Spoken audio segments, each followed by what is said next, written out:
Hi, everyone. Hello. Welcome to another week. It's week 5 now. We're getting going here on Old Man Squad Fantasy Basketball. We already did our weekly preview show on Sunday. I got rained out of all my Little League responsibilities, so we banged that show out early. Goo! And that means that first thing this morning, we can get right into the weekend recap. Make sure you guys got all the pickups, drops, and everything in between that we can do from Sunday back to Saturday, and then back to, I didn't check today. I didn't do it, guys. I know there were a couple of teams that didn't play over the weekend, but I didn't look it up. I'm looking it up now. Detroit, New York, Philadelphia. That's it. Those are the three. So you guys get the idea. This show is brought to you by FanDuel and the FanDuel Sportsbook. It is a Believe Network podcast. I am Dan Vespris, and you can find me on Twitter at Dan Vespris, DanBesbris. That's enough of that nonsense. Make sure to hit that like button as you're settling in. If you feel so inclined, please do subscribe to what we're doing here on the program. And now we can just start talking about fantasy basketball. Let's begin on Sunday. We'll go through yesterday, and then we'll pivot so that we get the most recent ball game from every team in the NBA. We used to call this reverse chronological lightning round, but that doesn't fit when you're trying to name it on Twitter. So we're just going to say weekend recap. Clippers still without Kawhi Leonard, lost Derrick Jones Jr. for a few weeks in yesterday's ball game. Jordan Miller also went down, although that one's not quite as impactful because Derrick Jones was playing pretty close to starters minutes this year. It continues to open up more for guys like Bogdan Bogdanovic and Kobe Sanders, but I guess, all right, well, let's just kind of start at the top. Obviously, James Harden, Ivica Zubac, these guys are plays, and Kawhi is going to be a start as soon as he comes back. Beyond those two guys, it's a little bit nebulous.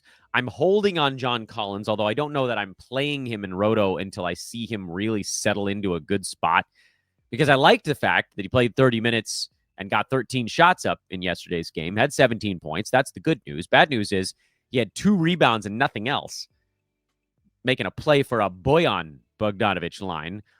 Bogdan Bogdanovic, 11 points, 4 boards, 3 assists, 35 minutes. If he plays 35 minutes a game, he should be on rosters. I just don't know that his body can necessarily handle 35 minutes a night. So where does that leave us? Collins is a hold. Bogdanovic, I think you can get away with a watch list right now because the upside is not all that great anyway. And that's where I'm at with the Clippers. Over on the Celtics side, the buy low window slowly closing. Love the fact that Neemias Queta has seen his minutes go up over the course of the year. There was a stretch where I called him a soft hold. It was close. I was like, I don't know, man. His minutes are stuck at 22, and they've just been creeping up little by little. And as soon as they started creeping, then it was very much an easy hold decision. Meanwhile, Derek White still shooting just 35.5% from the field and in the third round now in 9-cat at number 35. He is legitimately 5 to 6 percentage points away from being a mid-second rounder. This pick is going to land, and it's going to land firmly, and we're all going to be very happy. But enough about the guys that you guys have on your rosters, because Peyton Pritchard also getting hot, so all these buy low windows are slammed shut now. The guy that folks are asking about, the guy that's sort of hanging on the bubble zone, is Jordan Walsh, who's now moved into the starting power forward spot, and Celtics are rotating that spot right now. Sam Hauser had it the first few games, then it was Josh Minott. Now it's Jordan Walsh, and it kind of feels like they're just going to play whoever has energy on a given night. So how long is Walsh going to have? Because what he's doing right now, that's what the team needs, which is he doesn't have to score. They just want somebody out there to play great defense and not get into foul trouble every night. And he's just doing what Minott did, but he's doing it better. Walsh had 6 points, 8 boards, 3 assists, 3 steals, 1 block in his most recent ball game. The one before that was not as good. I believe he got into foul trouble in that ball game. And I think he's started now, remembering the numbers right. Before I say the number, I should make sure I remember. I believe that he started 3 and he had some pretty good bench minutes in the one before that. But it doesn't really matter, I guess, on the starting front. The key is 3 out of the last 4 ball games, Jordan Walsh has played pretty good minutes. And in those games, he's averaging about 7 rebounds, about 2.5 assists. He's scoring basically not at all, but he has 7 steals and 5 blocks in his last 4 ball games. And it kind of feels like that's just what they're going to ask him to do. Over the last week, he's top 60 in 9-cat, partially because he has not turned the ball over in his last 3 ball games. 7 points, 7 boards, 1.7 steals, 1.7 blocks. The percentages haven't been all that good, but again, he's not shooting, so it doesn't really matter. He's a guy, I mean, I think you could speculatively add Walsh. If you're in a punt points build, he makes a lot of sense. If you're not, it's kind of a, if the bottom falls out on this one, if he doesn't get any defensive stats for a game, it's going to be a pretty ugly one. So understand that this might not stick. But for now, Jordan Walsh, I will put on the very light ads board if we're trying to compile our list from the weekend. And I want to try to keep a better tally of what the hell I'm saying in terms of ads, but it's impossible because I'll just lose my train of thought. Next game on the board. We had a lot to cover here, so I don't want to spend too much time on each one. Sacramento at San Antonio. Kings side, they have rotated their starting lineup a little bit. Dennis Schroeder's now coming off the bench. He had a better ball game here coming off the bench, but it's not a safe. Like sometimes guys have a good game coming off the bench. It's like, oh, this is going to be the thing that unleashes them. I don't think that's necessarily going to be the case, but he has looked better in his couple of bench games. But we know the deal with Schroeder. He runs very hot and very cold. When he's on a little heater like this, you want to try to sell. And when he's on a cold streak, you want to try to buy. Or you do what I do, which is just don't deal with him at all.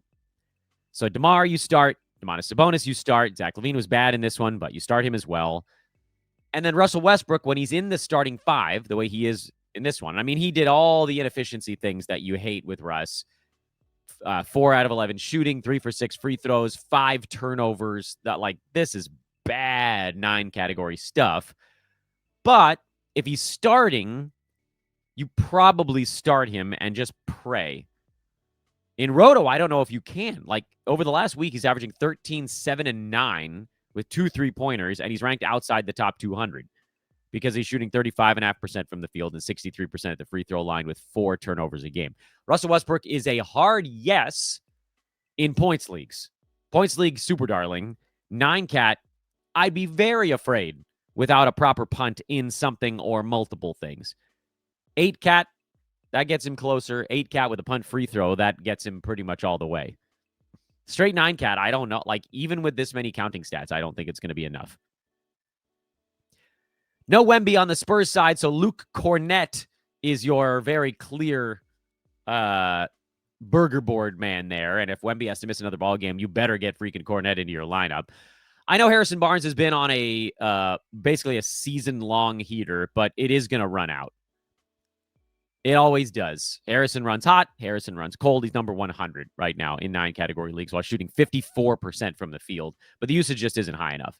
7.5 shots a game is not going to get it done.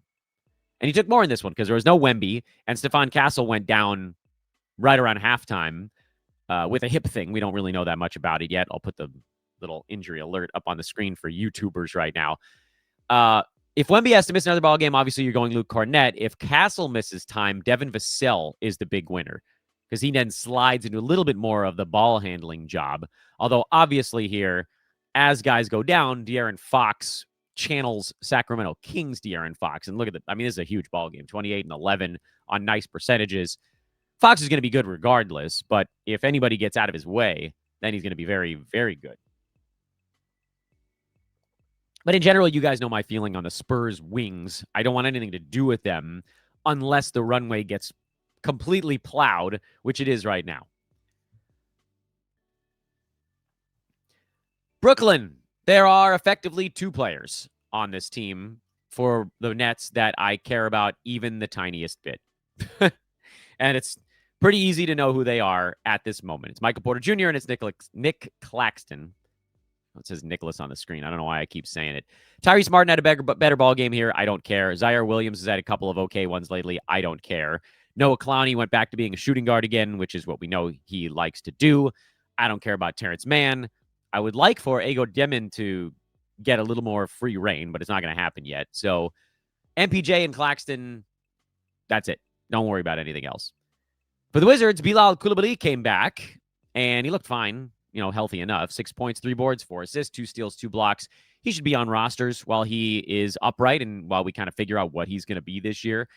And in my opinion, Koulibaly, who's barely a yes, Keyshawn George, who's a yes, and Alex Sarr, who's a yes, are still the only three Wizards that I think actually need to be rostered. I know that McCollum kind of bounces back and forth between having usable lines and not, but right now he's still outside the top 160 in 9-cat leagues.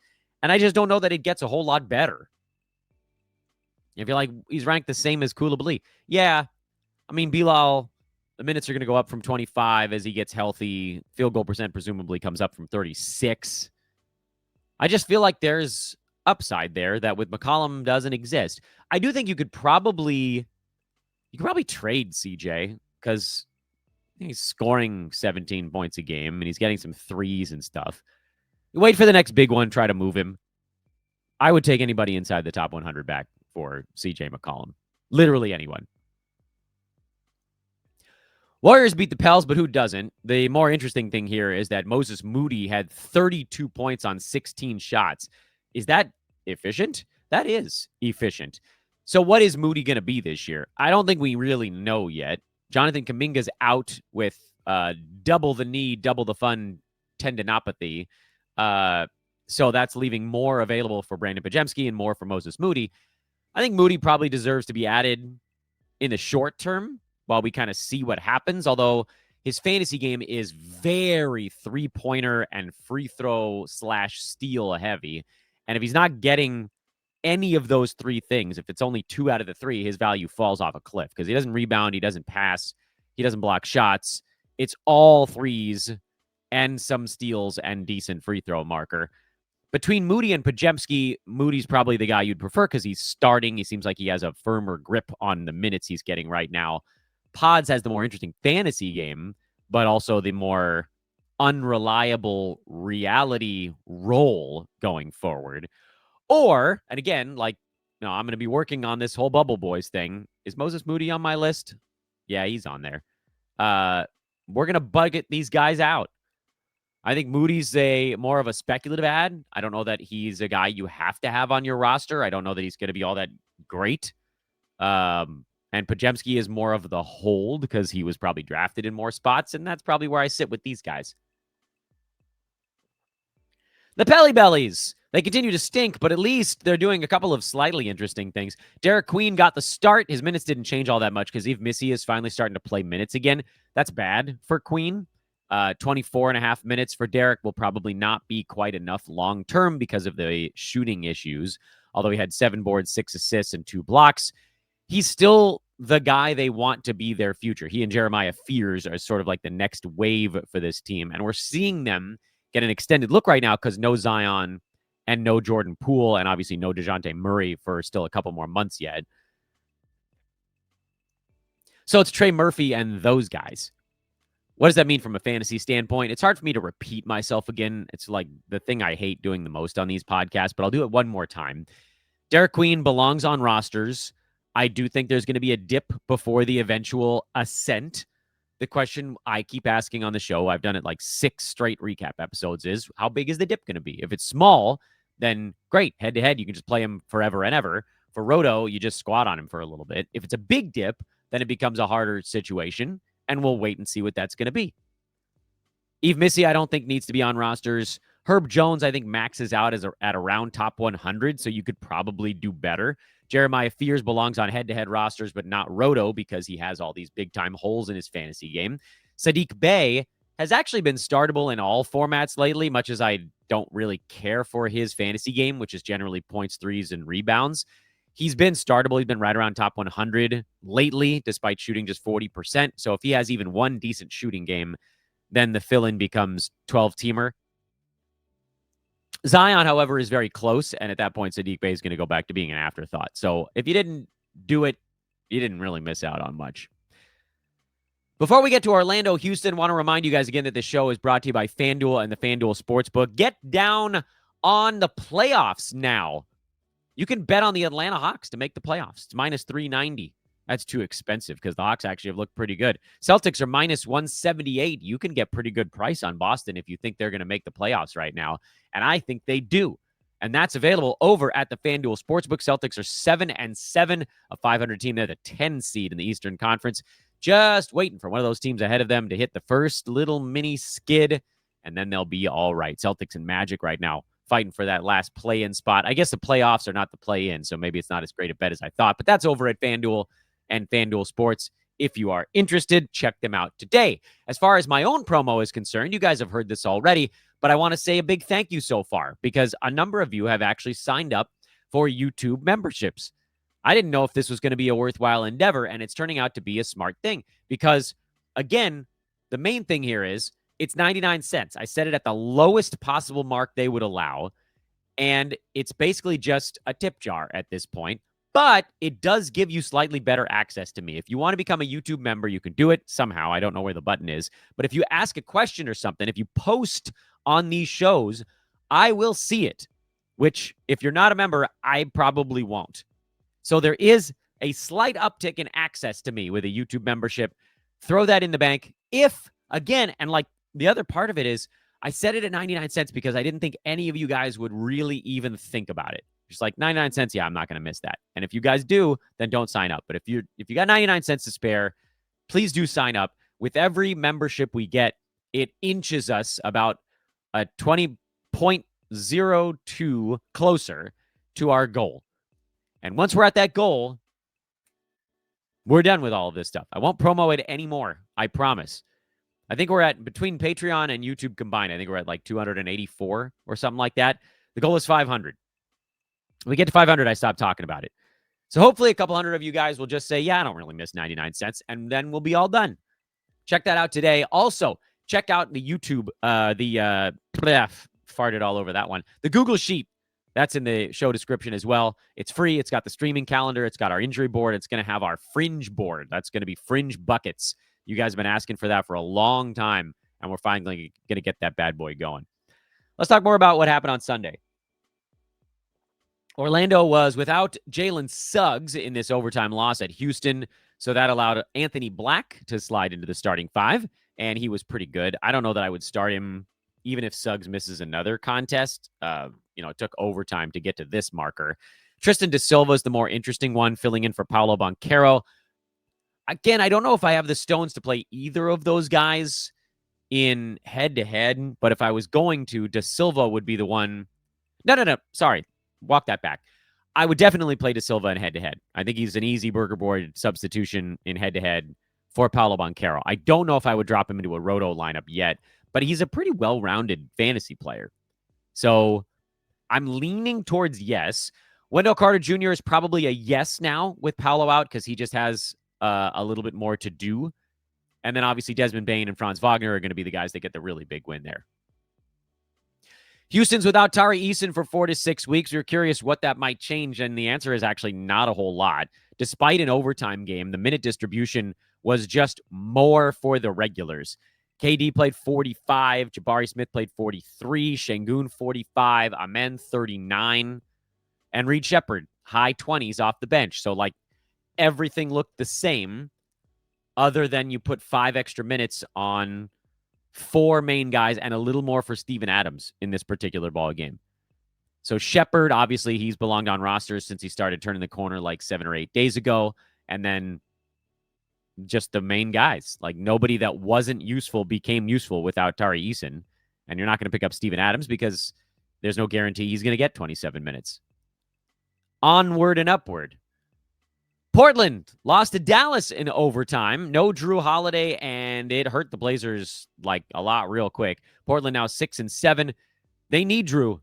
He's that floor general. This is why I think Drew Holiday is going to play even after Scoot Henderson comes back, because they just, they don't have the organization when he's not there. The team shot 41% against a pretty bad Mavericks club because they just weren't getting the looks that they normally get.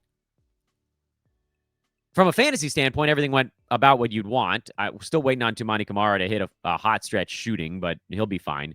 Jeremy Grant started for Drew Holiday, and he shot terribly.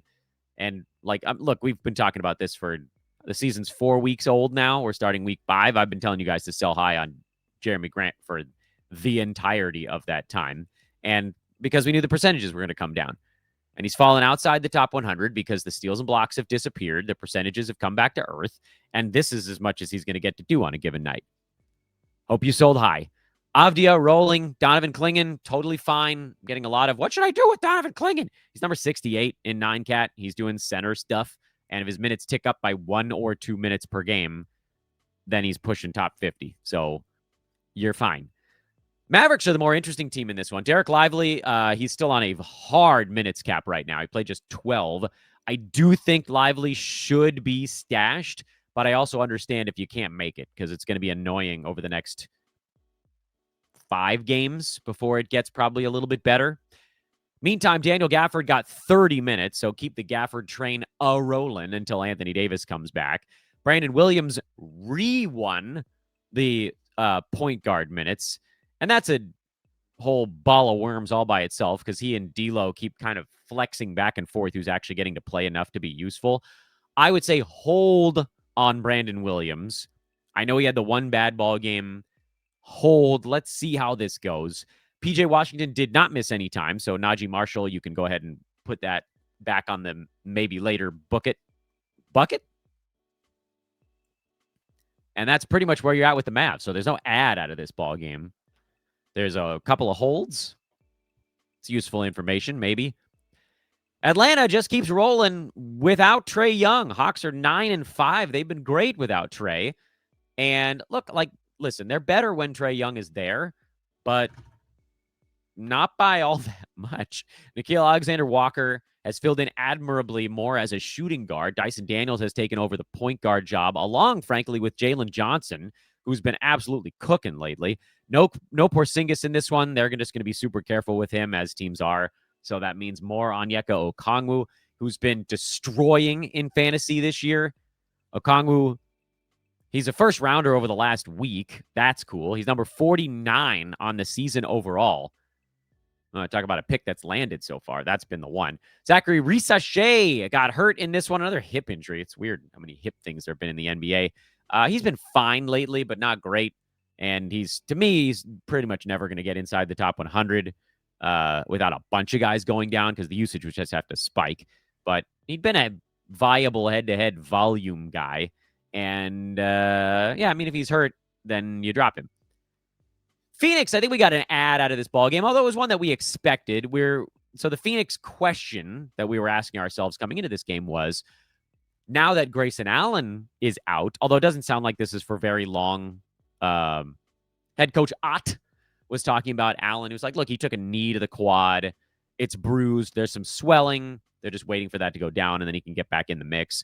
The question was, who's going to fill in for Grayson Allen? And yes, Ryan Dunn got the start, but the expectation was that because Grayson Allen had been doing a lot of secondary ball handling behind Devin Booker, they were going to badly need another ball handler and the third ball handler on this team.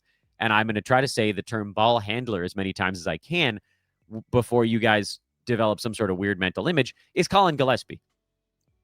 He had fallen off when Dillon Brooks came back, but this opens it back up again.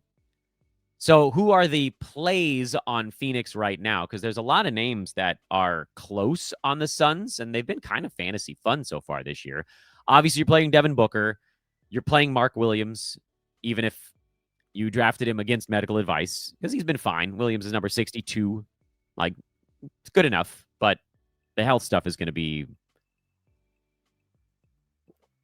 not necessarily a problem, but something that your gastric system is twisted up on a night-to-night basis. Dillon Brooks is a clear play. And I said it 100 times earlier this year. I know it's annoying to play Dillon Brooks, but he's very much on the right side of play. When Grayson Allen comes back, you'll play him. But as long as he's out, Royce O'Neal, who had a bad ball game here, he's a play. And Collin Gillespie's a play right now. When Grayson Allen comes back, I think that probably punts Gillespie back outside the play bubble, which is where he was. He and Jordan Goodwin were kind of fighting for those minutes, along with Ryan Dunn. But you take Grayson's 30-some-odd minutes a game, you put them back in the bucket, one of those guys is going to have to step up, and I think it's generally going to be the guy that can orchestrate a little bit. And this one was a wild one. Double overtime. The teams put up damn near 300 points. Vooch, big line. Giddey back from a sprained ankle with a huge triple-double. Kobe White made his season debut and played way too many minutes, but he put up a giant line, and now he's going to sit out there back-to-back, which I think was the plan anyway, but once the game went to double overtime, he was definitely sitting it out. Expect Coby White to only play 2 games this week because they have another back-to-back Friday, Saturday. But whatever, he's back. That's the important part. Io at 18 points off the bench, but only 26 minutes. And with the 2 main guys back for most ball games, I don't think you have to worry too much about Dosunmu. Kevin Huerter is going to be a similar story. Those guys got a little bit extra in this game because Trey Jones was out with an ankle tweak. So there's a lot at play here with the Bulls. Coby White is going to be out tonight. I would hope that Trey Jones is back. If Trey and Coby are both out, you can probably play both Dosunmu and Huerter. If one of them is back, you could probably play Huerter, and I'd be a little cautious about playing Dosunmu in, this is for games cap, and head-to-head, whatever, like it's a back-to-back. You play him. If you picked him up, you play him. And then if Giddey happens to sit the back-to-back and all 3 of those guys are out, then obviously you play Dosunmu and Huerter happily because they'll put up very big lines. But you got this, sliding puzzle thing going on that I think is relatively clear what to do, but we're not going to know what to do until we get the injury report for later. And then Utah, I mean, it's crazy. Lauri Markkanen put up 47. He's having a beginning of the season for the ages right now. Lauri's number 9, scoring 31 points a game on 48-88 splits. And he's like, damn it, if you're going to shut me down later this year, I'm going to get mine right now.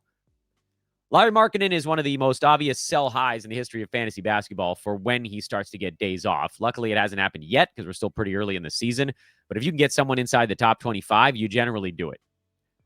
Enjoy it while it's running, though. It's a hell of a ride. Lauri Markkanen's a hell of a drug. Keontae George bounced back. He'd had a couple of bad ball games, but he was better in this one, at least from just a putting up numbers standpoint. The efficiency is troubling for Keontae, but you didn't draft him to be a field goal percent guy anyway. Yusuf Nurkic, 5 points, 14 rebounds, 5 assists, 3 steals, and a block. He's gone full Draymond. He may never make a shot as long as he lives, but who cares because the other stuff is so crazy right now. Anyway, so we're having a full-fledged Nurk alert.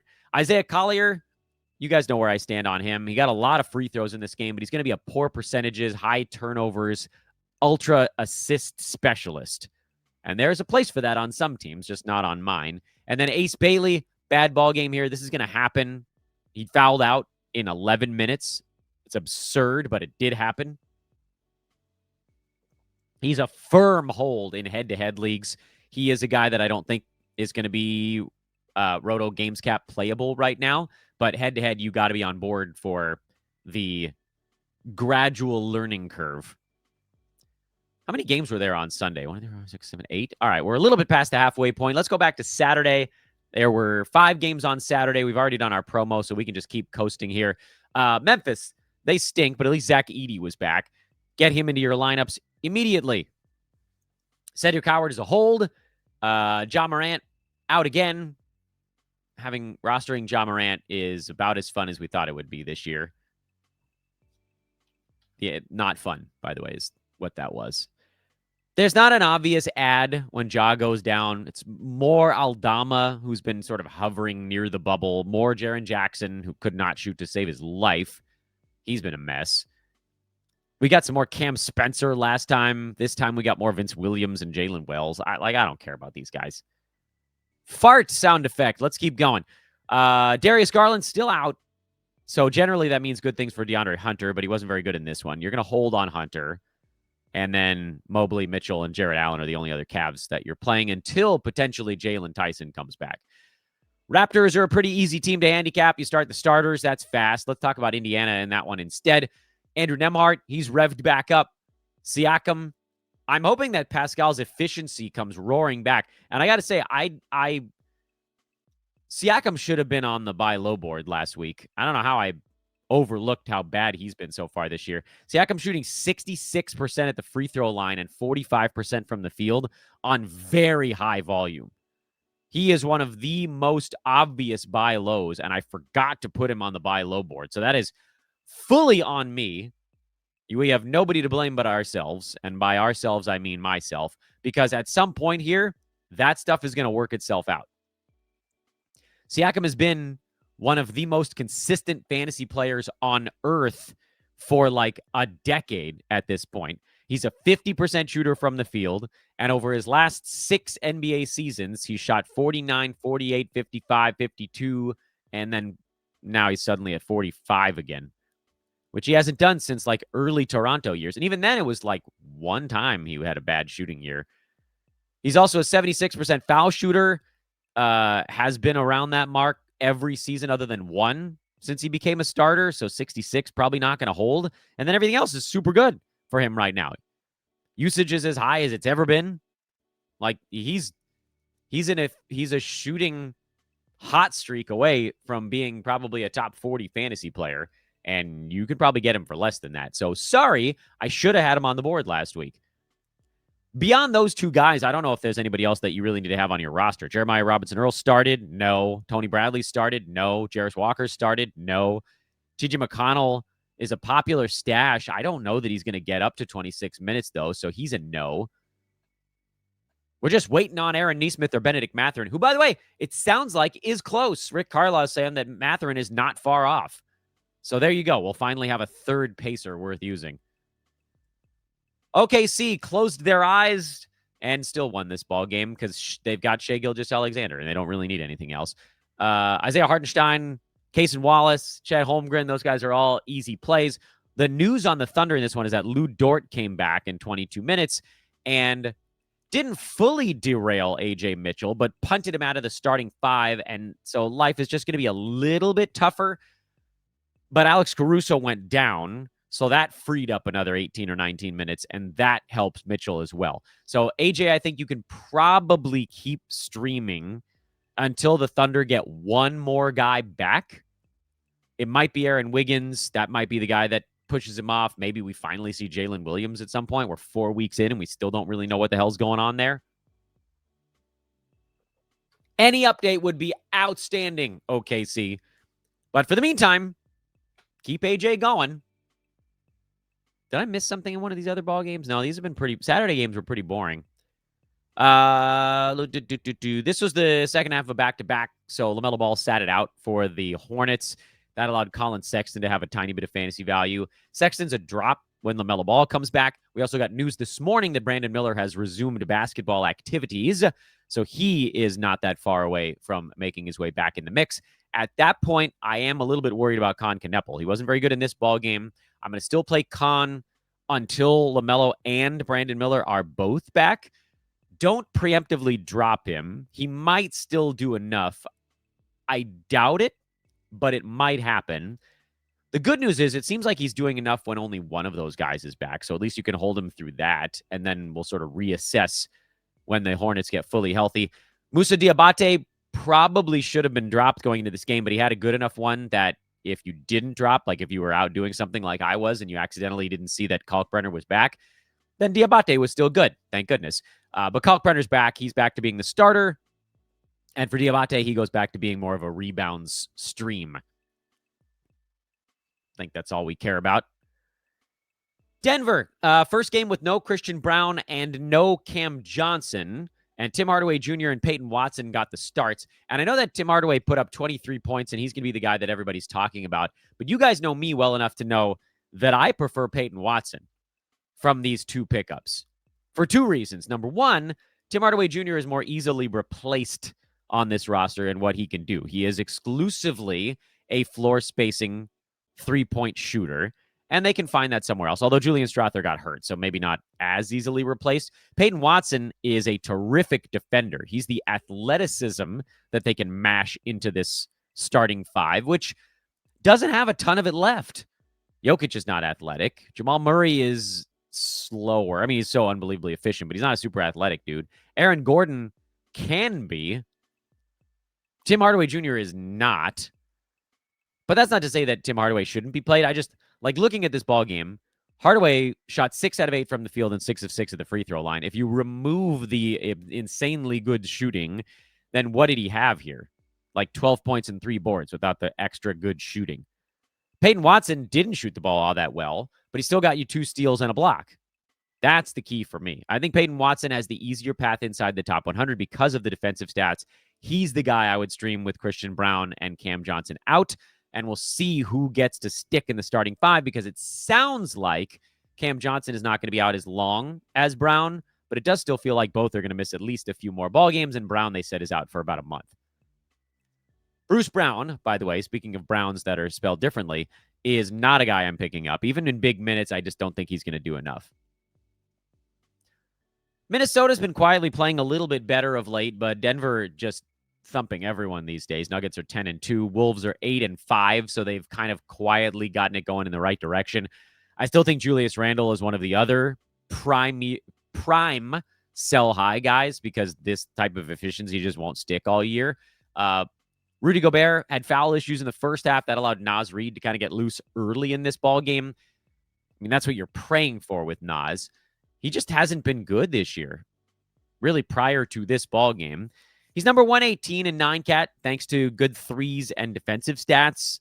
So he's been a soft hold, a panic hold all season long. And it's just nice to see him do something a little bit better. No other thoughts. Lakers blew out the Bucks. Luka had 41, 8 and 20 and 10. Reeves 25, 6 and 8. Everything went according to plan in this ball game. Dalton Connect actually played really good defense for a night and logged 34 minutes because of it. There's absolutely no reason to think he's going to get 34 minutes in the next ball game. Lakers were just trying to figure out who the guy was going to be that was going to fill in for Marcus Smart, who is already filling in for LeBron James, who, by the way, is practicing with the Lakers. LeBron might be back as soon as later this week. Lakers have a really easy schedule coming up. They've got a home game against Utah. Then, like 5 days later, they got a road game against Utah. Once you see LeBron back in the mix, then you'll just have 4 Lakers starters. You won't have to worry about anything else. If they ever rest a bunch of guys, Jake LaRavia is sort of the next guy you'd look at, along with Marcus Smart, who is not in this ball game. And that's the other thing. I would have streamed Jake LaRavia if I was home on Saturday, and I would have been very disappointed, but 37 minutes should be enough for him. I don't know the next time we're going to have both Marcus Smart and LeBron James out at the same time, but if we do, LaRavia is the guy. Milwaukee, I mean, they're a fine team, but they're not that good. They're 8-6. They're making the most of the fact that their roster is badly flawed. Lakers have been really doing a number on opposing centers lately, which is like the exact opposite of what the Lakers had been for a couple of seasons. Luka is ruining centers because he pulls them 30 feet away from the bucket on defense. And then on offense, I don't know how they're doing it, because DeAndre Ayton is not like a world beater of a rim protector, but he's been pretty good. Congrats, Lakers. You're figuring something out. Anyway, you're playing Giannis. You're playing Ryan Rollins, who also got cooked in this ball game, and you're not worried about. And Miles Turner, who had a bad one.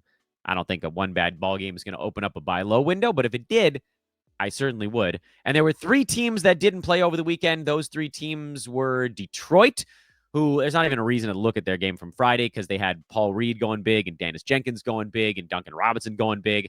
But it sounds like Jalen Duren is likely back for this one. Cade is probably going to play.